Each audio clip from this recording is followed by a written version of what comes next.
This short video describes how to install EndNote20 on a computer with a macOS operating system using the EndNote installation file provided by Bates College. If you have not already downloaded the EndNote20 installer, please refer to the video from this Bates EndNote series for instructions. Also, EndNote is designed to work with Microsoft Word. Before installing EndNote, it is important to have Microsoft Word installed on your computer. If you don't already have Microsoft Office installed, check with the IT Help Desk to learn about installing it for free using the Office 365 for Education program and your Bates email address.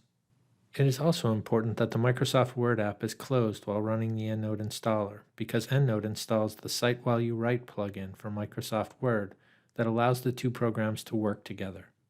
So, with Microsoft Word installed but closed, open the EndNote20 installer program you downloaded from the Bates Library website.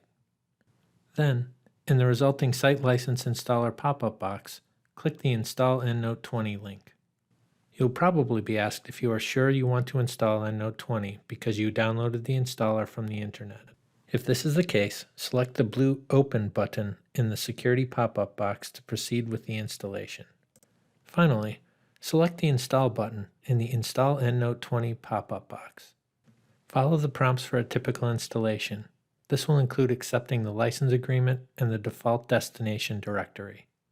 Before you can start using EndNote to manage your citations, you will need to create a new EndNote library.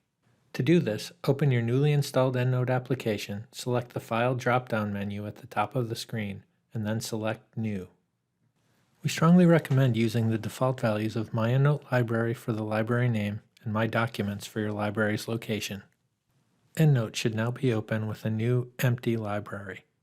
To confirm the EndNote Cite While You Write plugin has been successfully installed, open a blank document in Microsoft Word. Please agree to allow EndNote to control Microsoft Word when prompted to do so. After opening a blank document with a successful installation, you will see a new EndNote20 tab in the main Microsoft Word menu ribbon. Selecting the EndNote tab and then the Go to EndNote option will open your newly installed EndNote20 application.